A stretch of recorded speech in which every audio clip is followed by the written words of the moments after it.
네, 무더위가 시작되면서 8월 국회는 잠시 휴지기를 갖습니다. 하지만 여야 대치는 한여름 날씨만큼 뜨거울 전망인데요. 양평 고속도로 국정조사와 이동관 후보자 인선 문제 등 여야 양측이 첨예하게 대립 중입니다.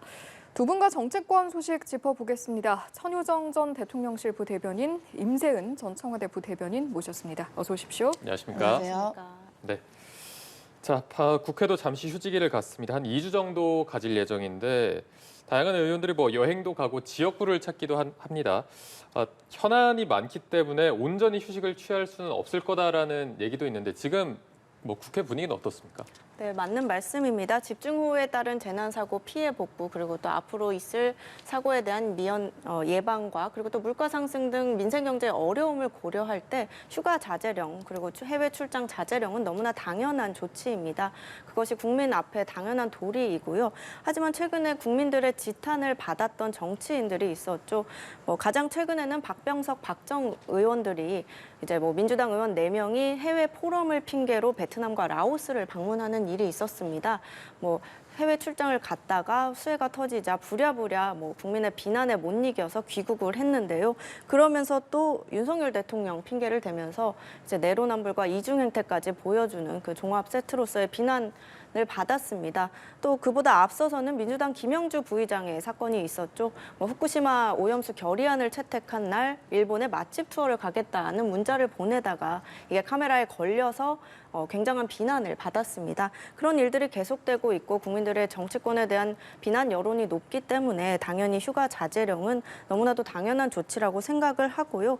이러한 오만함을 버리고 여야를 막론하고 국민 눈높이에 맞도록 해외 출장이나 외유성 여행 같은 것들은 다들 삼가고 수해 복구에 만전을 기해할 때라고 생각을 합니다. 네, 말씀해주신 대로 해외 출장이나 휴가 자제령이 내리기도 했습니다. 수해 피해가 있기 때문인데 그만큼 지금은 조금 조심스러운 분위기가 이렇게 봐야겠죠. 네, 그렇죠. 그러니까 당연히 이제 저희가 가지 마라 이렇게 할 수는 없는 것이고요. 그러니까 다들 스스로가 이제 자제하는 모습으로 저는 보여졌습니다. 특히나 지금 수해 같은 경우는요. 아직도 해결이 안 됐고 시신자, 그 피해자들의 수습이나 이런 등등이 여러 가지로 해결이 미완의 상태이기 때문에 당연히 그 복구에 우선이 돼야 될 것이고요. 정부에서도 당연히 특별 재난지원 선포라던가 재난 지원금이라던가 등등의 조치가 취해져야 되기 때문에 여야가 막론하고 같이 이제 도와줘야 되는 상황입니다. 그리고 특히 지금 경제가 매우 어렵거든요. 지금 OECD 국가에서 1.4%의 성장률을 기록했고 약 17개월가량 무역수지 적자 기록하고 있습니다. 그런데 정부에서는 그거에 대해 전혀 해결할 의지가 보여주고 있지 않기 때문에 야당에서라도 좀 챙기는 그런 모습을 좀 저희도 노력을 해야 될 것이고요. 특히나 그리고 이동관 지금 지명자 같은 경우에도 국민적인 저항이 굉장히 많습니다. 특히나 언론사에 계신 분들, 기자분들께서도 80%가량이 이동관 이 지명자가 되면 안 된다라는 그 반대 여론이 있기 때문에 야당에서도 첨예하게 이 문제에 대해서 노력하고 고심을 해야 될 것 같고요. 그리고 또 후쿠시마 오염수 문제라던가 여러 가지 해결해야 될 산적한 문제들이 많기 때문에 아마도 휴가를 간다 하더라도 아마 국민께서 눈높이에 맞춰 봤을 때 아마도 그런 국민 정서법 때문에 그 정도 스스로 자제하는 모습을 보이고 있는 상황이다라고 저는 보여집니다. 당장 윤석열 대통령도 여름 휴가를 최소화하는 방안을 검토하고 있는 것으로 알려지고 있는데 보통 이제 여름 휴가라고 하면 본격적인 하반기에 들어왔다라고 할 수가 있지 않겠습니까? 윤석열 대통령이 지금 구상하는 하반기 국정에 대한 부분 어떤 모습일 거라고 예상을 하시는지요? 네, 방금 말씀하신 것처럼 휴가는 최소화하고 휴가 이후에 인적 쇄신 등을 통해서 이제 국정의 동력을 조금 더 높이는 방향으로 구상을 하고 있다 이렇게 예측이 됩니다. 특히 역대 대통령들의 사례를 보면 보통 여름 휴가 이후에 굵직한 정책들을 발표하거나 인적 쇄신을 하는 경우들이 많았습니다. 윤석열 대통령도 지난 여름 휴가 이후에 인적 쇄신을 단행한 바 있습니다. 예를 들어서 국정기획수석을 신설해서 이관섭 수석을 임명한다든지 홍보수석을 김은혜 수석으로 교체한다든지 등의 쇄신이 있었고요. 또 과거 사례를 살펴보면 김영삼 전 대통령 같은 경우에는 여름 휴가 이후에 금융실명제 같은 굵직한 정책들을 내놨습니다. 있었습니다. 우리나라의 금융 역사를 바꿔놓은 그런 큰 사건이었는데요. 이러한 정책 방향의 전환을 꾀할 수 있다라는 예측이 되고요. 그래서 올해 하반기로 갈수록 이제 뭐 총선도 있고 해서 뭐 일부 참모진들에 대한 개각 같은 것들이 점쳐지고 있습니다. 또 일부 장차관들에 대한 개각도 조금 있을 것으로 얘기가 전해지고 있습니다.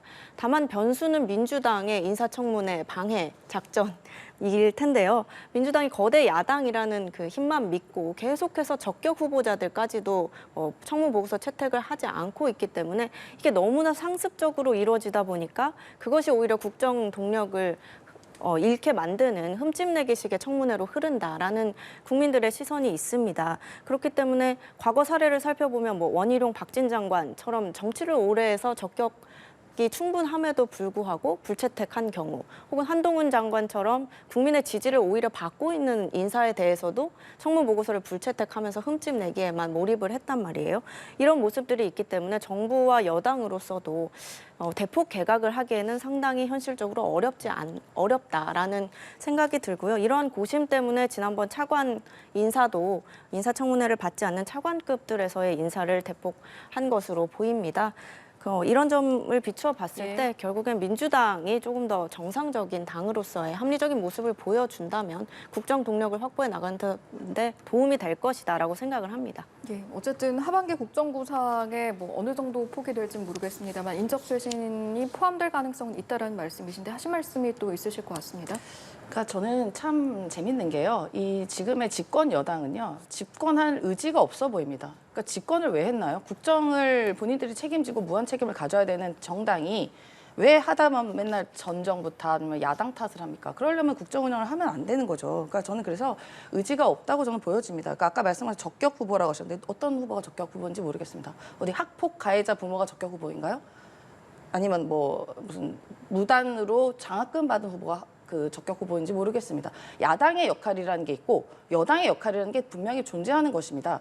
여당은 그 국정에 무한 책임을 갖고 책임지는 자세를 보여야 되는데 지금까지의 여당이 어떤 것에 책임을 진 적이 있고 어떤 것에 대해서 국민적 사과를 한 적이 있습니까? 그럼 야당의 역할은 무엇인가? 그것에 대한 견제와 균형을 하는 것이 야당의 역할입니다. 그럼 당연히 야당에서는 문제가 있다고 생각하는 것에 대해서 문제 제기를 하고 바로 잡고 국민들의 목소리를 전달하는 것이 야당의 역할인 것이죠. 그게 무슨 방해 작전이라고 하는 것은 너무 야당에 대한 무시와 폄훼를 저는 상정하고 있다라고 생각이 들고요. 특히나 지금의 이 정부에서는 차관 정치, 시행령 정치를 마다하지 않고 하고 있습니다.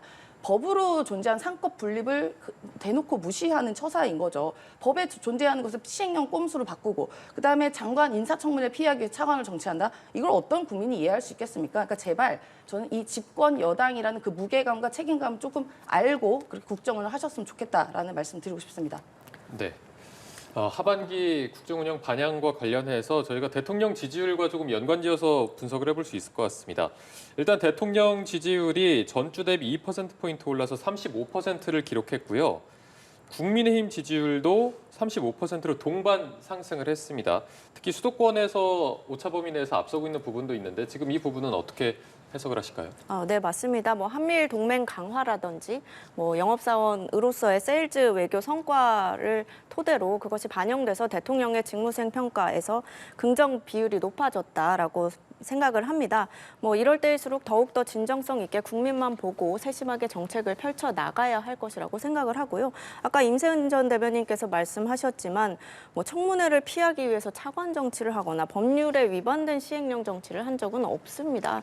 정부가 그런 뭐 법률에 위반된 시행령은 당연히 위법이기 때문에 애초에 그 가능하지가 않고요. 제가 청문회 말씀드리는데 문재인 정부에서 청문 보고서가 채택되지 않거나 혹은 청문회가 개최되지 않고 임명된 장차관이 30명 이상입니다. 역대 정부에서 가장 많은 수치고요. 우리 모든 국민이 기억하고 있지 않습니까? 조국 전 장관 얼마나 의혹이 많았습니까? 그 의혹들이 실제로 지금 사법처리 결과까지로 이어지고 있는데 그럼에도 불구하고 임명 강행하지 않았습니까? 예, 그런 사례들이 있는 상황에서 뭐 아무리 민주당에서는 뭐 지금 정부가 임명을 강행하고 있다, 부적격 후보자라고 하지만 국민들께서는 그렇게 생각하지 않는 것이고요. 그것이 바로 지지율에 반영이 돼서 윤석열 대통령과 여당에 대한 지지율은 올라가고 민주당에 대한 지지율은 떨어진 거겠죠. 그렇기 때문에 국민들은 정직하기 때문에 이것은 뭐 부인할 수 없는 사실이고요. 그리고 또 다른 원인을 찾자면 민주당의 지지율이 추락한 원인은 이재명 대표의 사법 리스크가 점점 현실화되고 있다라는 점이겠죠. 뭐 기존부터 있었던 사법 리스크에 더해서 이화영 경기부지사가 최근에 대북 송금 관련해서 이재명 대표에게 보고했다라는 진술까지 하지 않았습니까? 그런데 이 과정에서 또 박찬대 의원 등 친명계 의원들이 증거인멸이나 회유를 시도하면서 조직적으로 뭔가 사법 방해를 하고 있다라는 인상을 준 것이 이제 지지율 하락에도 영향을 미쳤을 수밖에 없다라고 생각을 합니다. 그리고 또 뭐 김의겸 의원이 오송 참사에 빗대서 말하면서 피해자 유가족분들에게 뭐 가슴에 피멍이 들게 하는 그런 사건들도 있었고 그런 것들이 계속 누적되다 보니 민주당 지지율이 이번 정권 들어서 최저를 기록한 것이고 이 사태가 과연 해결될 수 있을지에 대한 의구심도 듭니다. 이 문제들이 뭐 당대표가 물러나지 않는 이상 해결될 수 없는 거기 때문에 앞으로도 계속 고전을 면치 않을까 하는 생각을 합니다.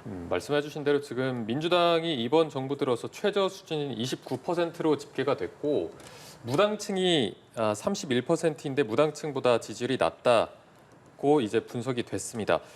앞서 이제 사법 리스크의 현실화를 그 원인으로 꼽아주셨는데 여기에 대해서 어떻게 분석하실까요? 사법 리스크는 지금 뭐 한 1년째 얘기를 하고 있고요. 이미 기존에 있었던 문제였기 때문에 뭐 오고 가고 지지율이 상승하고 하락하는 거는 저는 국민의 냉정한 심판이라고 봅니다. 그러니까 저희 민주당에서도 당연히 반성해야 되는 부분이고 무엇이 잘못된가에 대해 성찰해야 되는 부분입니다. 다만 지금 뭐 윤 대통령 지지율 2% 올랐다고 35%로 뭐 기분 좋으신지 모르겠지만요. 더 문제는 무엇이냐 하면 부정 콘크리트 60% 이상이라는 겁니다. 일단 윤석열 대통령의 하는 말과 등등에 대해서 모든 국민의 60% 이상이 이거 부정을 한다라는 것을 염두에 두셨으면 좋겠다 하고 저는 보여지고요. 사법 리스크 계속 얘기하셨는데 사실 뭐 나온 게 있나요? 근데 사법 리스크 얘기해서 지금 1년째 이러고 있지 않습니까? 이것도 저는 큰 문제고 빨리 정리할 거 정리하고 재판할 거 재판하고 뭐 있으면 나왔으면 좋겠어요. 저희도. 근데 대장동 갔다가 백현동 갔다가 성남FC 갔다가 이제 또 이쪽 가고 뭐 어쩌자는지 모르겠습니다. 그러면 사법 리스크를 하면 지금의 대통령 가족에 대한 사법이 실제로 유죄로 판단이 됐죠. 이거는 무슨 리스크라고 제가 말씀드려야 될까요? 뭐 범죄 리스크라고 해야 될까요? 그러니까 저는 그 여당에 대한 문제도 좀 되돌아보셨으면 좋겠고 증거인멸, 회유 얘기하셨는데 증거인멸, 회유했다는 증거를 내놔 주십시오. 저는 그런 거 못 봤거든요. 그렇기 때문에 집권 여당에서도 이 총체적인 문제에 대해서 책임을 좀 가진 자세를 지녔으면 좋겠고 사법 리스크 이야기하기 전에 좀 되돌아보시는 게 우선이지 않을까라고 생각합니다. 알겠습니다. 주제를 좀 바꿔보겠습니다. 당장 이제 앞에서 다른 사안들 이야기하면서도 두 분께서 인선에 관한 이야기 굉장히 많이 해주시는 것을 저희가 느낄 수가 있었는데 그만큼 현재 이제 인사를 놓고 여야 대치가 굉장히 높다. 긴장 상황이 높다라는 말씀을 드릴 수가 있을 것 같습니다. 자, 그렇다면 다음 달에는 방통위원장 청문회도 열릴 것으로 예상이 되는 상황이거든요. 그 상황들, 쟁점들 어떻게 예상하시는지 먼저 여쭤보겠습니다. 네, 맞습니다. 지금 인사를 두고 여야가 첨예하게 대립을 하고 있는데 이동관 방통위원장 후보자를 두고도 지금 첨예하게 대립을 하고 있습니다. 그러나 저는 이게 오히려 뭐 여당의 부담이 되기보다는 야당의 내로남불 그리고 발목 잡기를 드러낼 수 있는 오히려 좋은 기회다라고 생각을 합니다. 왜냐하면 아까 말씀드렸다시피 뭐 민주당의 상습적인 발목 잡기, 청문보고서 불채택은 너무나 뭐 답이 정해져 있는 문제이기 때문에 이번에 설사 뭐 불채택 되더라도 국민들께서는 이게 또 민주당 때문이다라고 생각을 하실 것이지 뭐 후보자가 문제가 있어서다라고 생각하지 않으실 겁니다. 누가 되더라도 불채택할 것이 더 정해져 있기 때문인데요. 그리고 두 번째로는 이제 민주당에서 이 후보자에 대해서 반대하는 가장 큰 이유가 방송 장악의 주동자다라는 건데 사실은 이것은 민주당이 스스로에 대해서 하는 말인 것 같아요. 제가 보기에는. 그래서 민주당이 지난 정권 5년 동안 벌여왔던 공영방송 장악 그리고 언론 환경을 얼마나 해쳐왔는지 이런 부분들을 청문회 과정에서 드러낼 수 있다. 국민께 낱낱이 밝힐 수 있는 좋은 기회라고 생각을 합니다. 뭐 최근 드러난 것만 보더라도 이게 언론 보도를 통해서 이미 과거에 밝혀졌습니다만 민주당이 정권을 잡자마자 2017년 8월에 뭐 공영방송 장악 로드맵이라는 문건을 발표를 합니다. 그걸 민주당 공식 워크숍에서 뿌렸고요. 그대로 시행을 착착착 해 나갔습니다. 그렇기 때문에 뭐 적폐청산 TF, 노조, 민주노총 산하의 언론노조를 활용해서 공영방송 사장들을 본인들이 원하는 나팔수로 바꾸겠다라는 계획을 세웠고 그것이 그대로 실행돼서 KBS의 고대영 사장 그리고 MBC의 김장겸 사장이 쫓겨난 겁니다. 그 과정이 정말로 극악무도했고 위법성도 많이 띄고 있었고요. 제가 그 당시에 KBS에 있었기 때문에 그 과정을 직접 겪은 사람입니다. 그래서 이것을 너무나 잘 알고 있고 그 과정들이 얼마나 위법했으면 최근 대법원에서 모두 다 위법하기 때문에 해임은 무효다라는 판결이 확정이 됐습니다. 물론 뭐 지금 이미 늦었기 때문에 복귀할 수는 없겠지만 그 과정에서의 불법성에 대한 자아 성찰부터 먼저 있어야 하지 않겠습니까? 민주당은 그런데 그것에 대해서 어떠한 입장과 반성도 내놓지 않고 있습니다. 그 결과로서 결국 민주당 5년 동안 공영방송이 정말 많이 망가졌습니다. 저는 너무나도 안타까운 한 사람의 입장으로서 제가 마지막에 그 고대영 사장 마지막에 기억하는 시청률, 뉴스 시청률은 20%대에 육박했거든요. 9시 뉴스가 20% 정도의 국민들이 봤었는데 지금은 시청률이 얼마인 줄 아십니까? 5%가 들락말락합니다. 4분의 1 토막이 난 거예요. 5년 동안 어떻게 이게 가능한 일입니까? 공영방송이 정말 처참하게 무너졌고 정파성만 너무 띄게 됐고 MBC는 뭐 말할 것도 없죠. 그뿐만이 아닙니다. 뭐 채널A, TV조선 재승인을 가지고 또 협박을 하고 그 때문에 조국 사태를 열심히 보도했던 채널A는 채널A 사건으로 휘말려서 결국엔 뭐 다 없던 일로 무죄가 확정되긴 했지만 엄청난 가혹한 행위들을 당했고 또 TV조선도 재승인이 취소될 뻔하지 않았습니까? 네. 예, 그거야말로 재갈 물리기고 이것에 대해서 이동관 후보자가 이걸 정상화시킬 적임자이기 때문에 오히려 반대한다 이렇게 생각을 합니다. 예, 왜냐하면 방통위원장이 되면 과거의 과오들을 다 들춰낼 수밖에 없거든요. 알겠습니다. 예, 그것이 두려운 네. 것이다 이렇게 평가하겠습니다. 예, 마찬가지 질문 드리겠습니다. 이동관 후보자의 인사청문회 모습 어떻게 예상을 하시는지요? 그러니까 국민께서 그렇게 저항하는 이유에 대해서 좀 되돌아봤으면 좋겠습니다. 이분이 적격 후보자라고요? 학폭 문제 해결됐나요, 지금? 그리고 심지어 부인 문제까지 나왔습니다. 부인이 청탁을 받아서 심지어 그 당시에 이명박 정부의 그 청와대에서도 약간 그 보고가 들어갈 만큼 그 문제가 있는 사안인데 적격 후보자라고 하니 참 제가 헛웃음이 나와가지고 지금 계속 앉아 있는데요. 지지율 1%가 돼도 하고 싶은 일 하겠다라고 한 윤석열 대통령의 의지가 반영된 인사다라고 저는 보여집니다. 그 방통위원장 그 예전에 MB 시절에 문건도 있습니다. 실제로 그 방송 장악을 했었던 문건이 있어요. 그냥 말을 한 게 아니라 그 문건에 청와대 문건입니다. 그것도 청와대 문건에서 좌편향 인사를 배제해라. 그리고 그 굉장히 구체적으로 무슨 패널까지 얘기 나오는 문건이 나온 어떻게 보면 범죄 행위에 있었던 MB 시절 범죄 행위 있었던 인사인데 이게 어떻게 적격한 후보자 아닌지 야당에 그러면은 누구와 와도 다 환영해야 되는 겁니까? 당연히 문제 있으면은 정정해야 되고 심지어 과거에 문제가 있었던 사람에 대해서는 더 날카로운 시선으로 저희가 바라봐야 되는 것이죠. 그리고 예전에 이 정현주 KBS 그 사장 같은 경우에도 말도 안 되는 이유로 쫓겨났다가 나중에 다 무죄 나오지 않았겠습니까? 이렇게 억울한 일들도 분명히 있습니다. 그리고 시청률 얘기하셨는데요. 시대가 달라졌습니다. 5년 만에 시대가. 지금은 유튜브, 넷플릭스 이런 것도 많이 보지 되게 안타까운 현실이지만 이 기성 언론에 대해서 많이 외면한 부분이 있습니다. 그렇기 때문에 시청률이 떨어진 거지 무슨 방송 장악해서 떨어졌다 하는 건 과학적이지 않아요. 전혀 과학적이지 않다라고 말씀을 드리고 상습 발목 잡기가 아니라 저희는 정상적인 문제 제기다라고 말씀을 드립니다. 네, 여야의 지금 분위기를 봤을 땐 8월에도 극한 대립이 이어질 것으로 보이고 이제 다음 달 16일에 임시국회 본회의가 열릴 텐데 행정안전위원회 전체 회의가 16일에 열리게 됩니다. 이날 이상민 장관 지금 업무에 복귀했는데 국회에 나와서 현안 질의를 받을지 이 부분도 좀 궁금하거든요. 네, 맞습니다. 국민들께서도 지켜보고 계실 거라고 생각을 하는데요. 이상민 장관은 탄핵소추가 기각되자마자 즉각 수해 현장을 찾아가는 등 업무에 복귀를 했습니다.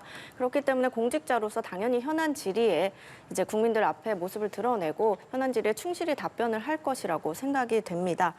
다만 재난안전대책을 재정립하고 좀 더 보완하기 위해서는 입법이 불가피한 측면들이 있습니다. 그런데 그런 부분들에 대해서 이제 국회에서 논의를 해야 할 텐데 과연 민주당이 그런 논의를 할 수 있는 준비가 되어 있을지에 대한 걱정이 조금 있고요. 행안부 장관은 그런 부분에 대해서 국민께 정책 방향을 밝히고 입법이 필요한 부분을 국회에 말씀드리고 싶겠지만 분명히 또 이태원 참사부터 수해까지 정쟁을 위한 참사 끌어들이기를 할 것으로 예상이 됩니다. 그렇게 된다면 결국엔 건설적인 논의보다는 또 한 번 장관 흠집 내기, 정부 지지율 끌어내리기를 위한 정치 공세만이 난무할 것으로 보여지고 기존에 했던 정치 공세들의 반복이 되지 않을까 하는 우려가 됩니다. 물론 이렇게 되면 민주당은 내년 총선에서 역풍이 불어서 국민께 심판을 받긴 하겠지만 정부로서는 정말 안타까운 상황이 아닐 수 없습니다. 그리고 또 장관이 무리한 탄핵 소추로 167일 동안이나 자리를 비울 수밖에 없었습니다. 이건 정말 비자발적으로 이루어진 일이고 오로지 민주당에게 책임이 있는 일인데 그것에 대한 입장도 민주당이 책임 있게 좀 밝혀야 하지 않을까라고 생각을 합니다. 네, 지금 여야 협치를 기대하는 분들이 많은데 말씀해 주신 대로 여야가 지금 충돌할 수밖에 없는 분위기겠죠. 그러니까 여야 협치를 하려면요. 일단 대통령께서 지금 임기 시작되고 나서 단 한 번도 야당 대표를 만나지 않으셨습니다. 그러면 협치를 안 하겠다는 거죠. 그 메시지 자체가요. 지금까지 야당 대표를 한 번도 안 만난 대통령은 없었습니다. 굉장히 이례적인 역사적으로 기록될 일로 저는 보여지고요. 저는 이 정부가 국민과 싸우자고 지금 선언한다고 저는 보여집니다. 이상민 장관 같은 경우에도요. 이태원 참사로 저희가 그 당시 뭐라고 했습니까? 이태원 참사에 대해서 피해자들 중심으로 피해자들의 목소리를 우선 듣겠다. 피해자들이 뭐라고 했나요? 빨리 누군가 책임져라. 이상민 장관 내려와라. 라고 얘기했습니다. 근데 탄핵 소추를 저희가 올렸어요. 야당에서는. 왜냐? 피해자들 얘기를 듣기 위해서. 피해자들이 원하지 않기 때문에. 그래서 탄핵 소추는 법적인 절차가 아니라 그 피해자들의 목소리를 듣고 감정적인 선을 저희가 만들어 드리고 싶은 마음에 탄핵 소추를 올린 건데 그러면 대통령이 무한 책임을 갖고 계시다면 먼저 선제적으로 해임을 하던가 아니면 이상민 장관 스스로가 물러나야 되는 게 맞지. 지금 국민과 싸우자는 겁니까? 뭡니까 도대체. 그러고서 기각되니까 그게 무죄가 아니에요. 잘했다는 게 아닙니다. 그 국민의 생명과 안전을 보장해야 되는 국민의 그 정부의 책임에 대해서 자유로울 수 없다라고 분명히 다 써 있습니다. 다만 법적으로 어떻게 할 수 없기 때문에 기각이 된 거지 잘했다는 게 아닙니다. 그런데 이 기각 자체가 잘했다는 것처럼 해석을 됐는지 모르겠지만 오자마자 본인이 무슨 행보를 하고 마치 대통령 무슨 출마 선언한 것 같이 국민을 잘 살게 하겠다라는 그러한 제 그 모습을 봤을 때 참 기가 막혔습니다. 도대체 이 정부는 책임지는 사람이 없습니까? 도대체 그럼 누구한테 책임을 물을 거예요? 맨날 야당 핑계만 댈 겁니까? 그러면 국정을 야당한테 넘겨주세요. 차라리 그럴 거면요. 그리고 역풍 얘기하셨는데 역풍은 정부가 민주당 역풍 걱정할 게 아니라요. 집권 여당이 지금 모든 일에 대해서 해태하고 무책임한 것에 대한 역풍이 국민이 지금 다 심판하고 계실 거다. 저는 그렇게 생각이 듭니다. 여야가 대치하고 있는 쟁점들, 사안들이 지금 한두 가지가 아닌데요. 그중에 하나가 양평 고속도로 관련 건이고요. 또 민주당 여기에 대해서 당장 국회에 국정조사 요구서를 제출한 상황이고 또 국민의힘 입장을 보니까 이재명 대표 8월 소환설 물타기 위한 목적이 아니냐 또 이런 주장들이 나오고 있습니다. 여기에 대한 두 분의 의견은 어떤지 여쭤보겠습니다. 먼저 발언 드리죠. 네, 그 8월 소환설은 어디서 나온지 모르겠지만 여당 쪽에서 흘러나온 얘기다라고 알고 있습니다. 만약에 소환을 하면 소환에 응해야죠. 필요한 건 법적인 절차대로 응하는 게 맞는 것이고요. 그다음에 서울 양평 고속도로는 굉장히 심각한 문제입니다. 지금 정쟁의 문제가 아니라요. 실제적으로 굉장히 법적으로도 문제가 저는 되는 사안이라고 보여집니다. 일단은 그 예타를 통과한 사안이 예타를 반박할 수 없는 사안으로 변경이 된 것이고 그러면 그 기재부까지 다 승인이 난 거를 반박을 해야 될 명백한 이유가 있어야 되는 것이거든요. 특히나 예타 같은 경우는 비용과 편익이 우선이 돼야 되는 것입니다. 근데 비용 편익 계산도 안 했어요. 그 양평 고속도로가 바뀌는 과정에서. 그렇기 때문에 그것을 반박할 아무런 근거도 제시하지 못한 채 원희룡 장관은 그저 갑자기 백지화를 합니다. 백지화할 절차도 필요한 거예요. 그냥 내 마음대로 백지화할게 하고 백지화가 되는 게 아니라 순서와 절차가 있는 것입니다. 당연히 예타 통과 기재부 승인돼 있었기 때문에 비슷한 반대의 논리로 다 절차를 밟아야 되는데 순간적으로 백지화했다가 또 다시 백지화한다라는 말도 안 되는 그 정부의 시스템을 무시하는 그런 행동을 집권의 그 정부의 부처의 일국의 장관께서 하고 계신 모습이거든요. 그렇기 때문에 저는 이 부분에 대한 충분한 해명이 있어야 되고 또 아주 우연의 일치로 꺾인 노선에 또 대통령 부부 일가의 땅이 있었다는 것입니다. 그거는 당연히 집권 여당 만약에 이름 바꿔보십시오. 저게 김건희 여사가 아니라 김정숙 여사로 바꿔보십시오. 지금 가만히 있으시는 게 정상적입니까? 당연히 아니죠. 야당에서는 너무나도 희한한 문제이기 때문에 그리고 또 대통령 부부 일가의 가족에 대한 문제이기 때문에 문제 제기를 당연히 하는 거지 가만히 있으면 저희는 직무를 해태하는 것입니다. 그렇기 때문에 이 양평 서울 고속도로 문제는 저희가 TF도 꾸려졌고요. 그리고 이제 국정감사도 진행이 될 것이고 알겠습니다. 더 나아가서는 특검까지도 아마 할 것이라고 저는 봅니다. 네. 네, 지금 말씀하신 거엔 좀 팩트와 다른 부분들이 많은데요. 왜냐하면 국토부에서 모든 자료를 국민께 다 공개하지 않았습니까? 국민 누구나 홈페이지에 가면 다운받아서 보실 수가 있는데요. 그 자료들을 보면 경제성이나 환경성 그리고 주민 수용성 측면에서 모든 측면에서 대안이 더 우수합니다. 합리적인 정책 결정자라면 당연히 대안을 선택할 수밖에 없는 것입니다. 저는 오히려 양평군수 땅이 있는 원안을 고집하는 이유를 모르겠습니다. 민주당이 그것이야말로 양평군수에게 특혜를 주려고 했던 건지 아니면 정말 비난을 위한 비난을 위해서 그냥 대안을 반대하는 건지 모르겠습니다. 심지어 양평 주민들까지도 대안을 원한다라고 하고 있는 상황인데 그럼 만약에 정말 원안을 계속해서 강행하고 싶다면 양평 국민들부터 민주당이 설득해야 될 거예요. 근데 그게 전혀 먹히지 않는 비합리적 선택이기 때문에 막상 그런 조치들을 하지 않고 계속 여당 잘못이다, 김건희 여사 잘못이다라는 식으로만 몰아가는데 전혀 의혹의 실체가 없습니다. 이렇게 의혹의 실체가 없는데도 국정조사를 요구하는 것 자체가 국력 낭비고 세금 낭비 그리고 또 모든 국민들께 정치에 대한 피로감만 유발하고 있는 상황입니다. 이상민 장관 탄핵 기각돼서 잘했다, 면죄부가 주어졌다 이런 게 아니라 그것도 역시나 저희가 반대했던 이유는 실체가 없고 법리상 탄핵이 되지 않을 게 너무나 분명한데도 계속해서 요구해서 강행했고 결국엔 국력 낭비만 이루어지지 않았습니까? 국민들께서 만약에 그러한 민주당의 의혹 제기나 탄핵 소추가 정당하다라고 생각을 했다면 지지율이 올랐겠죠. 왜 떨어졌겠습니까? 이제 더 이상 국민들께 피로감을 유발하는 행위는 멈추고 좀 더 합리적인 국회 논의가 이루어졌으면 좋겠다라는 바람입니다. 네, 알겠습니다. 정치권 소식 오늘 여기까지 짚어보도록 하겠습니다. 지금까지 천효정 전 대통령실 부대변인, 임세은 전 청와대 부대변인 두 분과 함께했습니다. 오늘 고맙습니다. 고맙습니다. 감사합니다. 감사합니다.